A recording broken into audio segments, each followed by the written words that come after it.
పారదర్శకంగా ఉపాధ్యాయ నియామక ప్రక్రియ జరుగుతోందన్నారు కన్వీనర్ కృష్ణారెడ్డి. ప్రభుత్వం ఎంతో ప్రతిష్టాత్మకంగా చేపట్టిన ఉపాధ్యాయ నియామక ప్రక్రియ పారదర్శకంగా సాఫీగా కొనసాగుతూ నిర్ణీత సమయానికి పూర్తవుతుందని mega DSC 2025 convener MV Krishna Reddy స్పష్టం చేశారు. కొన్ని సామాజిక మాధ్యమాలలో నిరాధారమైన వార్తలు ప్రచారం చేస్తూ అభ్యర్థులను అపోహలకు ఆందోళనకు గురి చేస్తున్నారన్నారు. అభ్యర్థులు వీటిని విశ్వసించవలసిన అవసరం లేదన్నారు. ఉపాధ్యాయ నియామక ప్రక్రియ మొత్తం పూర్తి పారదర్శకతతో నిర్వహించేందుకు ప్రభుత్వం కృతనిశ్చయంతో ఉందని తెలిపారు. మెగా డిఎస్సి నోటిఫికేషన్ లోనే ఉపాధ్యాయుల నియామక పరీక్ష నిర్వహణకు సంబంధించిన మార్గదర్శకాలు, ఎంపిక విధాన నియమావళి పేర్కొన్నామన్నారు. రాష్ట్ర వ్యాప్తంగా 16,347 ఉపాధ్యాయ ఉద్యోగాలను భర్తీ చేసేందుకు 24/2025 మెగా డిఎస్సి 2025 నోటిఫికేషన్ ఆంధ్రప్రదేశ్ పాఠశాల విద్యా సంచాలకులు విడుదల చేశారన్నారు.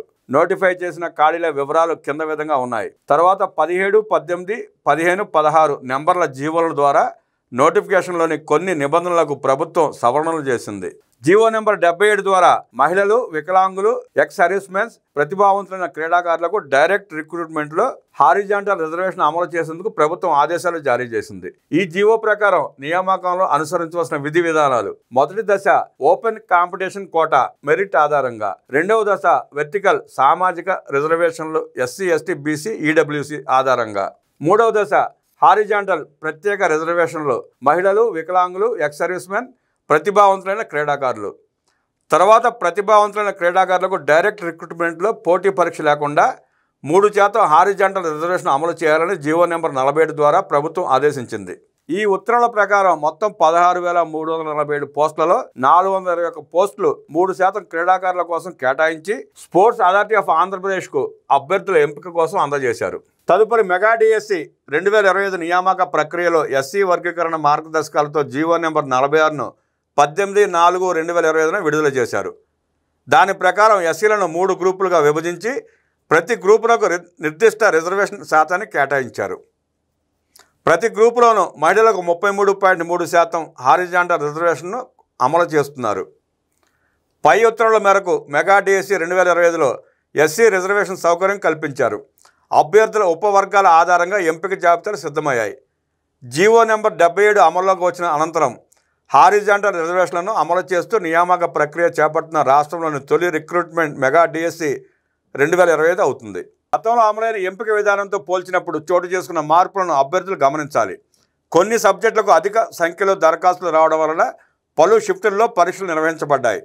అభ్యర్థులకు సమన్యాయం కలిగించడం కోసం సైంటిఫిక్ నార్మలైజేషన్ పద్ధతిని అనుసరించాం. నార్మలైజేషన్ ప్రక్రియలో అనుసరించే ఫార్ములాను సంబంధిత జీవోల్లో స్పష్టంగా పొందుపరిచారు. అభ్యంతరాలను పరిశీలించిన పిదప తుదికి విడుదల చేసి నార్మలైజేషన్ ప్రక్రియ పూర్తి చేసి 17/8/2025 స్కోర్లు ప్రకటించారు. తదనంతరం టెట్ మార్కులు సరిచేసుకోవడానికి అవకాశం కల్పించి 22/8/2025 మెరిట్ లిస్టులు అధికారిక వెబ్సైట్లో విడుదల చేశారు. అనంతరం 3% క్రీడాకారుల కోటా కింద ఎంపికైన క్రీడాకారుల జాబితాను sports authority of Andhra Pradesh managing director, vice chairman సమర్పించారు. ఆ జాబితా అందిన వెంటనే ఎంపిక పరిధిలోకి వచ్చే అభ్యర్థుల జాబితాను సిద్ధం చేసి కాల్ లెటర్లు పంపించాం. అభ్యర్థులకు ఎటువంటి ఇబ్బందులు కలగకుండా వారు ఎంపిక చేసుకున్న అన్ని పోస్టులకు సంబంధించిన ధ్రువపత్రాలను పరిశీలించడానికి జిల్లా స్థాయిలో సర్టిఫికేట్ వెరిఫికేషన్ టీంలు ఏర్పాటు చేశారు. వికలాంగ అభ్యర్థుల వైద్య ధృవీకరణ కోసం జిల్లా వైద్యాధికారి సహకారంతో జిల్లా స్థాయిలో మెడికల్ టీంలను ఏర్పాటు చేశారు.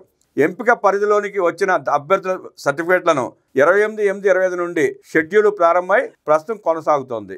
జిల్లా స్థాయిలో తలెత్తే సాంకేతిక సమస్యల పరిష్కారం కోసం రాష్ట్ర స్థాయిలో హెల్ప్ డెస్క్లు ఏర్పాటు చేశారు. అభ్యర్థులకు ఇబ్బంది కలగకుండా వారు దరఖాస్తు చేసిన అన్ని పోస్టుల కోసం సర్టిఫికేట్ వెరిఫికేషన్ జిల్లా స్థాయిలోనే నిర్వహిస్తున్నారు.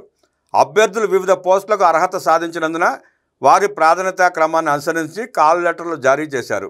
ఇప్పటివరకు మొత్తం 15,308 కాల్ లెటర్లు పంపగా 15,068 98.40% సర్టిఫికేట్ వెరిఫికేషన్ పూర్తయింది. సర్టిఫికేట్ ధృవీకరణ పూర్తి అయిన తర్వాత అభ్యర్థులు ఇచ్చిన పోస్ట్ ప్రాధాన్యత ఎంపికలను పరిగణలోకి తీసుకొని ఎంపిక జాబితా ప్రకటిస్తారని ఎంవి కృష్ణారెడ్డి తెలిపారు.